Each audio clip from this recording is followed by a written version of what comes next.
नमस्कार, आप देख रहे हैं कि न्यूज इंडिया। मैं हूं आपके साथ गरिमा वाजपेयी। आज मुद्दे की बात में हम बात करेंगे इस कपकपाती ठंड की।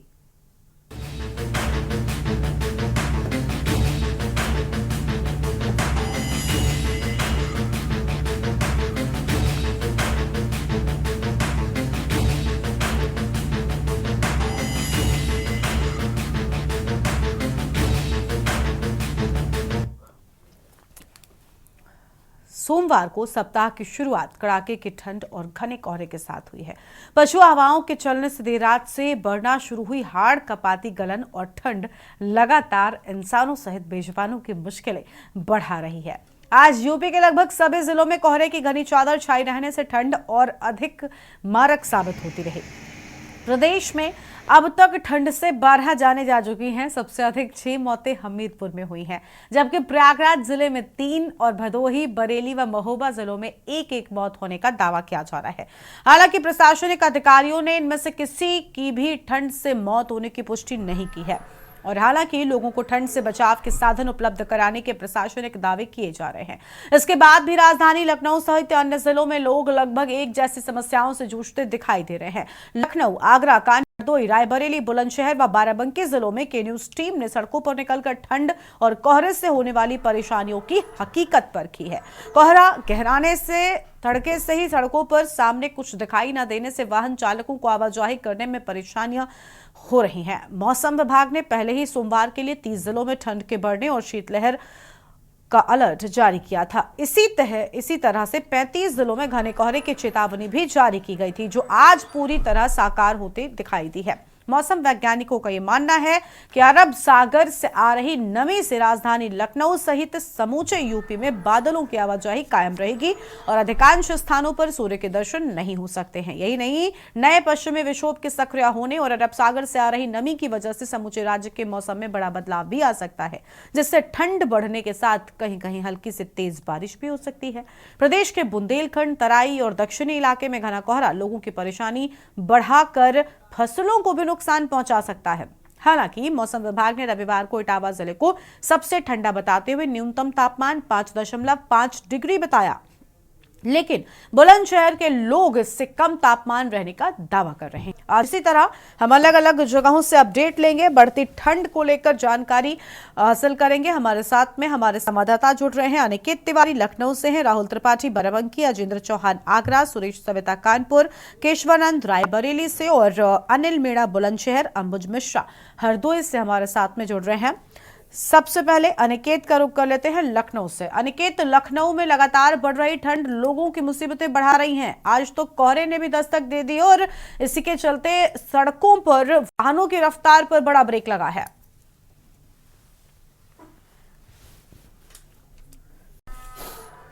बिल्कुल, देखिए गरिमा, अगर हम राजधानी लखनऊ की अगर हम बात करें तो बीते 2 दिनों से अगर हम मौसम को अगर देखें तो जो धुंध और कोहरा है वो साफ तौर पर देखने को मिल रहा है। और सूर्यदेव के दर्शन की अगर हम बात करें तो बीते 2 दिनों से सूर्यदेव ने अपने दर्शन नहीं दिए हैं। हालांकि इसको लेकर अगर हम बात करें तो जो सर्द हवा जो है वो साफ तौर पर चलती हुई नजर आ रही है। और अगर हम कोहरे की अगर बात करें तो दिन के समय भी कोहरा देखने को मिल रहा है, और शाम की अगर हम बात करें तो विजुअलिटी की अगर हम बात करें तो विजुअलिटी 0 तक पहुंच जा रही है।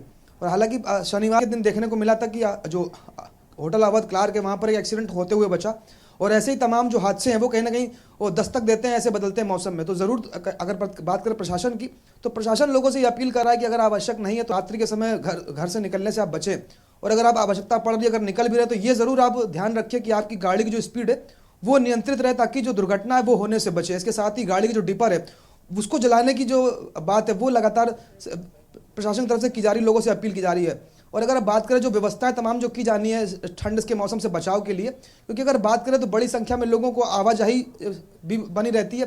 फिर वो चाहे हम रेलवे स्टेशन की बात करें, बस अड्डे की बात करें, या फिर लोकल जो ट्रांसपोर्टेशन के जो माध्यम है वहाँ की अगर हम बात करें तो वहाँ पर बड़ी संख्या में लोगों की आवाजाही देखने को मिलती है। तो वैसे में वहाँ पर शेल्टर होम्स बनाना हो या फिर वहाँ पर अलाव की व्यवस्था करनी हो, उसको लेकर नगर निगम हो या जिला प्रशासन हो पूरी तरह तैयारी कर रहा है। और हर एक पॉइंट्स को उन्होंने चिन्हित किया है। फिर वो चाहे अगर हम चारबाग रेलवे स्टेशन की बात करें तो वहाँ से छोटी लाइन और बड़ी लाइन रेलवे स्टेशन है, वहाँ पर उसके ठीक सामने बस अड्डा है। वहीं अवध बस अड्डे की अगर हम बात करें या फिर केसरबाग बस अड्डे की बात करें, जो स्थान है जहाँ पर लोगों की आवाजाही है वहाँ पर की साथ अगर हम बात करें जो प्राइवेट संस्थाएं हैं वो भी कहीं ना कहीं इस बढ़ती ठंड से सामने निकल कर आ रही है और लोगों की मदद करती हुई नजर आ रही है। कंबल वितरण की अगर हम बात करें तो हालांकि लखनऊ प्रशासन की तरफ से भी कंबल वितरण का जो कार्यक्रम है वो शुरू कर दिया गया। रात्रि के समय में तमाम जो अधिकारी हैं वो निकल कर निराश्रित लोगों को कंबल वितरण भी कर रहे हैं और ये भी सुनिश्चित कर रहे हैं कि सभी जगहों पर अलाव की व्यवस्था की जाए और शेल्टर होम्स बनाया जाए ताकि खुली हवा में लोगों को परेशान होना पड़े ठंड के मौसम में। गरिमा, बिल्कुल साफ तौर पर पूरी तैयारी है कि किस तरीके से लोगों को ठंड से बचाया जाए। और मेहमान है उनका रुख करेंगे, हमारे साथ में अनिल मेड़ा भी बने हुए हैं बुलंदशहर से, उनका रुख कर लेते हैं। अनिल, बुलंदशहर से क्या तस्वीर सामने आ रही है? अब तक मौसम की मार 12 लोगों की जान भी ले चुकी है और लगातार बढ़ रही ठंड के चलते लोग घरों में कैद हैं।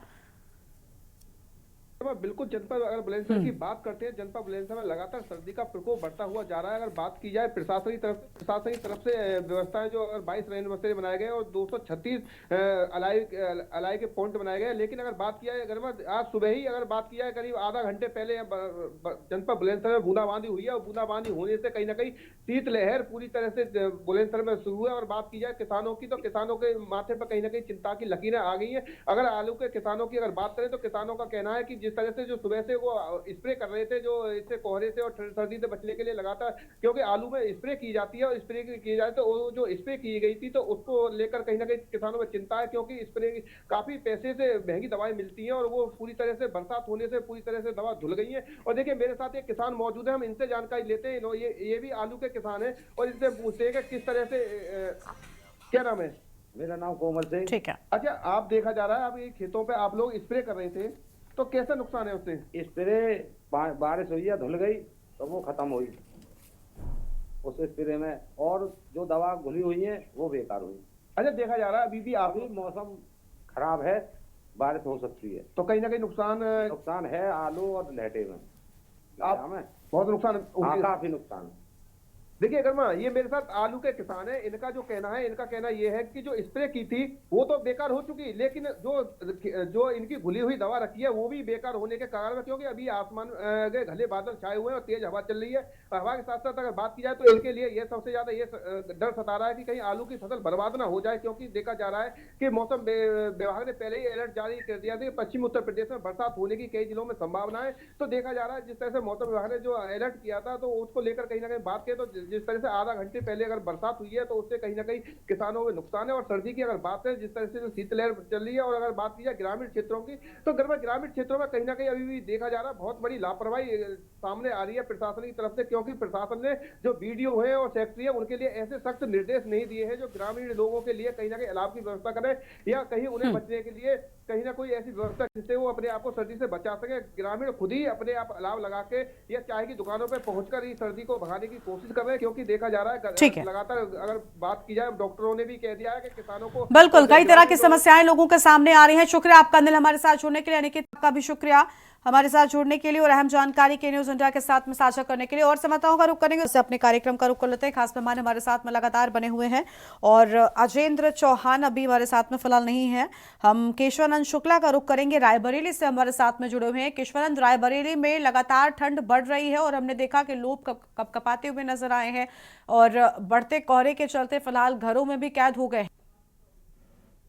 बिल्कुल, देखिए रायबरेली में अगर ठंड की बात की जाए तो लगातार ठंड पड़ रही है और पारा जो है वो लुढ़कता हुआ नजर आ रहा है, जिसके चलते देखा जा रहा है कि जो ट्रैफिक व्यवस्था है वो भी काफी धीमी रफ्तार हो गई है। लोग जो निकल रहे हैं वो फॉग लाइट का इस्तेमाल करें, लेकिन सबसे बड़ी बात है कि जिस प्रकार जो कोहरे का असर है वो खासकर किसानों पे काफी देखने को मिला है। वो चाहे आलू की फसल की बात की जाए या सरसों के खेत की फसल की बात की जाए, जितना लगातार जिस प्रकार जो कोहरा पड़ रहा है उसके चलते फसल काफी नष्ट हो रही है, जिससे देखा जा रहा है कि ग्रामीण अंचलों में जो किसान हैं उनके अंदर काफी मायूसी देखने को मिल रही है। वही सड़क हादसों की भी बात की जाए तो लगातार सड़क हादसे भी बढ़ते जा रहे हैं, क्योंकि इस भीषण कोहरे के चलते जिस प्रकार जो है जो वाहन दिखाई नहीं दे रहे हैं, तो सड़क हादसों में भी बढ़ोतरी देखने को मिल रही है। वही ठंड के कारण जो लोग हैं वो जिन्हें जरूरी काम है वही तो घर से बाहर निकल रहे हैं, अथवा जो भी लोग हैं वो घरों में दुबकने को मजबूर है। लगातार ठंड का असर देखने को मिल रहा है। वहीं रायबरेली में देखा जाए तो जो स्कूली छात्र है उन्हें भी काफी दिक्कतों का सामना करना पड़ रहा है, क्योंकि विद्यालय खुले हुए हैं तो बच्चों को सुबह स्कूल पहुंचना होता है, जिसके चलते देखा जा रहा है कि बच्चों में भी काफी दिक्कतों का सामना करना पड़ रहा है। तो जो भी वर्ग के लोग हैं, वो हर वर्ग के लोगों को इस ठंड से जो है काफी नुकसान हो रहा है, काफी दिक्कतों का सामना करना पड़ रहा है, जिसके चलते देखा जा रहा है कि लगातार ठंड का कहर बरपाती हुई नजर आ रही है। तो रायबरेली में भी ठंड का काफी असर देखने को मिल रहा है। गरिमा, बिल्कुल आपके पास में लौटेंगे और मेहमान हमारे साथ में हैं, हमारे साथ में राहुल त्रिपाठी। आवाज मिल रही है राहुल आपको? राहुल बाराबंकी से हमारे साथ में जुड़े हुए हैं। राहुल, बाराबंकी में भी लगातार मौसम की मार देखने को मिल रही है। कई जगहों पर हमने देखा किसान बहुत परेशान हैं क्योंकि किसानों की फसलों पर भी इस बढ़ती ठंड का बुरा असर पड़ने वाला है। देखिए, बढ़ती ठंड से इस बात से तो इनकार नहीं किया जा सकता कि प्रत्येक वर्ग प्रभावित हो चुका है, चाहे वो किसान हो, चाहे वो अन्य वर्ग के लोग हो, चाहे वो व्यापारी वर्ग के हो। व्यापार पर भी एक बड़ा असर देखने को मिल रहा है। किसानों पर को भी काफी खासा नुकसान हो रहा है। इसके कृषि वैज्ञानिक ने अभी एक जानकारी दिया कि जब ठंडी ज्यादा बढ़ जाती है तो पत्तियों की क्लोरोफिल वगैरह कम हो जाती है, जिससे उसके भोजन बनने की क्षमता घट जाती है और पत्ते पेड़ सूख जाते हैं। ये अगर ऐसे ही मौसम खराब रहा तो किसानों का काफी नुकसान हो सकता है। और साथ ही साथ जो धुंध बढ़ रही है, जैसे कि कल का पारा जब नोट किया गया तो न्यूनतम 17 डिग्री और अधिकतम 17 डिग्री और न्यूनतम 7 डिग्री रहा। जिस हिसाब से पारा लुढ़क रहा है, विजिबिलिटी शून्य पर जाकर के रुक चुकी है और ये कहीं ना कहीं हादसों का सबब भी बन रहा है। गरिमा, बिल्कुल साफ तौर पर हादसों का सबब भी बढ़ता ये कोहरा नजर आ रहा है। और मेहमानों का रुख कर लेंगे। सुरेश सवता कानपुर से हमारे साथ में बने हुए हैं, उनका रुख करेंगे। सुरेश, कानपुर में भी हमने देखा लोग अलाव जलाकर ठंड से खुद को बचाते नजर आए। अलग अलग जगहों पर अलग अलग तरीके इख्तियार किए गए हैं इस भीषण ठंड से। ये ठंड बच्चों और बुजुर्गों के लिए खास तौर पर नुकसानदायक साबित होने वाली है। जी गरिमा, देखिए जो सर्दी का सितम है वो तो कहीं ना कहीं हम लोग देख रहे हैं लगातार बढ़ते ही जा रहा है, क्योंकि कहीं ना कहीं सूर्य देवता के तरीके से दर्शन न देने के कारण लोग सही तरीके से गरिमा अपने घर से भी नहीं निकल पा रहे।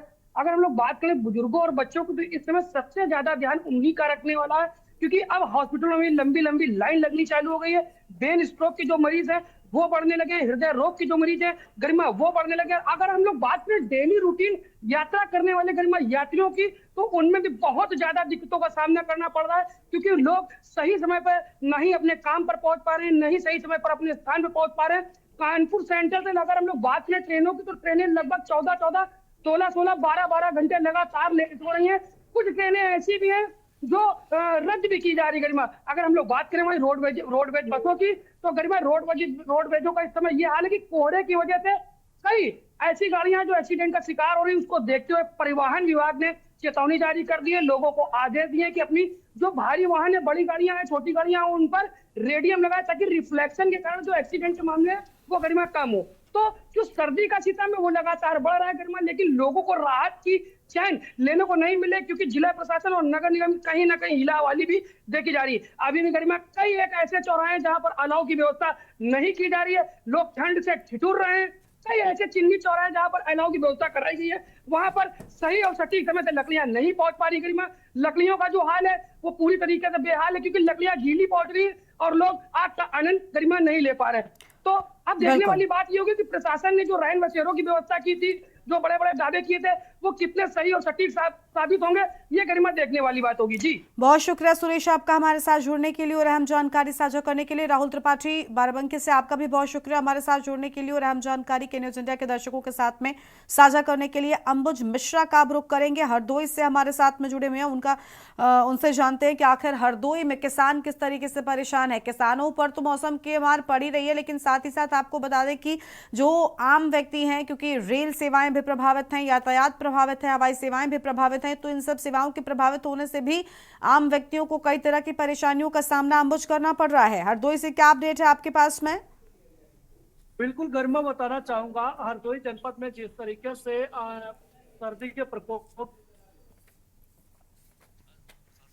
परेशान नजर आ रहा है, ऐसे में देखने वाली बात यह है कि जो स्थानीय लोग हैं अपने घरों से बेहद ही कम निकलते हुए नजर आ रहे हैं। स्थानीय लोगों का कहना है कि प्रशासन के द्वारा किसी भी प्रकार से सर्दी बचाव के लेकर पुख्ता इंतजाम नहीं किए गए हैं। जिला प्रशासन दावे और वादे तो तमाम करते हैं, लेकिन सबसे बड़ी बात यह है कि जब के न्यूज के द्वारा इसकी हकीकत देखी गई तो हकीकत पर बिल्कुल जिला प्रशासन खरा उतरता हुआ नहीं दिखाई दिया। तमाम खामियां जिला प्रशासन की नजर आई। क्षेत्र के ऐसे चौराहे थे जहां पर अलाव की व्यवस्था नहीं की गई है और ग्रामीण क्षेत्र तहसील या जो नगर पालिका क्षेत्र के अंतर्गत नगर पंचायत क्षेत्र है, वहां पर रैन बसेरे की व्यवस्था सिर्फ खाना पूर्ति के तहत की गई है। जिला प्रशासन तमाम दावे करता है कि जिला प्रशासन के द्वारा पुख्ता इंतजाम कर लिए गए हैं, लेकिन हरदोई में वो पुख्ता इंतजाम बिल्कुल खाना पूर्ति के तहत दिखाई दे रहे हैं। वहीं सबसे ज्यादा ऐसी भीषण ठंड में जो है किसानों को दिक्कत का सामना झेलना पड़ता है। जनपद में सैकड़ों की संख्या में आवारा जो पशु हैं वो घूमते हुए नजर आते हैं। किसी भी प्रकार से वहां पर जिला प्रशासन के द्वारा कराने के लिए पुख्ता इंतजाम नहीं किए गए हैं और जो किसान है वो सर्द रातों में अपनी फसल बचाते हुए नजर आते हैं। जनपद के मुख्य चौराहे पर ही अलाव की जिला प्रशासन के द्वारा व्यवस्थाएं की गई हैं और जो अन्य चौराहे हैं वहां पर किसी भी प्रकार से कोई प्रशासन की तरफ से अलाव नहीं जलाए जा रहे हैं। स्थानीय जो लोग हैं वो स्वयं ही अलाव की व्यवस्था करते हुए नजर आ रहे हैं। एक बड़ी लापरवाही हरदोई जनपद में जिला प्रशासन की देखने को मिली हुई है। या ये कहा जाए कि जिस तरीके से सूबे के मुखिया योगी आदित्यनाथ ने जनपद के जिलाधिकारी को निर्देश दिए हुए थे, उन्हें निर्देश पर जिला प्रशासन पूरी तरीके से खरा उतरता हुआ नहीं दिखाई दे रहा है। ठीक है, आपके पास में लौटेंगे। बहुत शुक्रिया आपका हमारे साथ जुड़ने के लिए और अहम जानकारी के लिए। अजेंद्र का रुख करेंगे, उससे पहले वापस से अपने कार्यक्रम का रुख कर लेते हैं। अजेंद्र चौहान आगरा से हमारे साथ में हैं।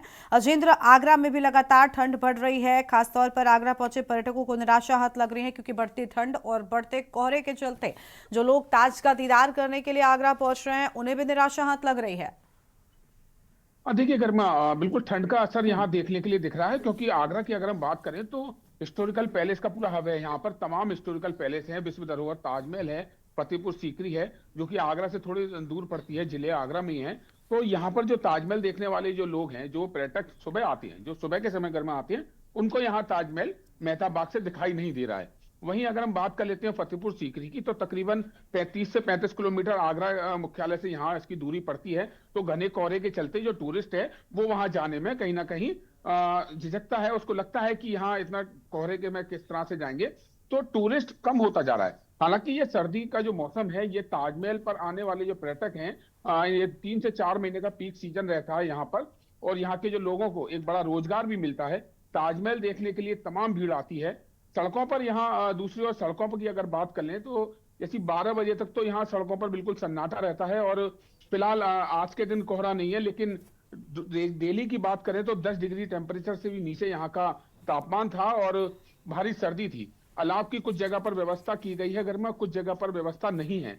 हमने पहले भी दिखाया कि रैन बसेरे की अच्छी व्यवस्था आगरा में अलग अलग जगह पर की गई है, लेकिन उसके बावजूद भी कुछ ऐसे लोग हैं जो सड़कों के किनारे सोते हैं। उनसे पूछने पर बताया गया कि अलग अलग कारण है सड़क के किनारे सोने के, लेकिन प्रशासन की ओर से व्यवस्था अभी इस बार पहले की अपेक्षा ठीक लग रही है। और सर्दी के सितम की अगर बात कर लें तो सर्दी का प्रकोप बिल्कुल देखा जा रहा है। उसी के चलते यहाँ स्कूली बच्चों के जो स्कूल हैं उनको बंद कर दिया गया है डीएम के आदेश के बाद। और यहाँ पर जो तमाम जो हाईवे हैं वहां पर गाड़ियों के पहिए स्लो हो चुकी हैं क्योंकि बिल्कुल विजिबिलिटी जीरो रहती है, उसके चलते हादसे का डर रहता ही है। और बिल्कुल, यानी बढ़ती ठंड के चलते अलग अलग जगहों पर कई तरह की समस्याएं हर वर्ग के लोगों को उठानी पड़ रही हैं और उम्मीद है कि जल्द ही लोगों को इस समस्या से राहत मिलेगी। शुक्रिया अजेंद्र आपका हमारे साथ जुड़ने के लिए और अहम जानकारी के लिए। तो पूरे यूपी में आज घने कोहरे की चादर नजर आई हो और ये ठंड लगातार लोगों के लिए मुसीबतों का सबब बनती हुई दिखाई दी है। इस कार्यक्रम में इतना ही। आप देखते रहिए के न्यूज़ इंडिया।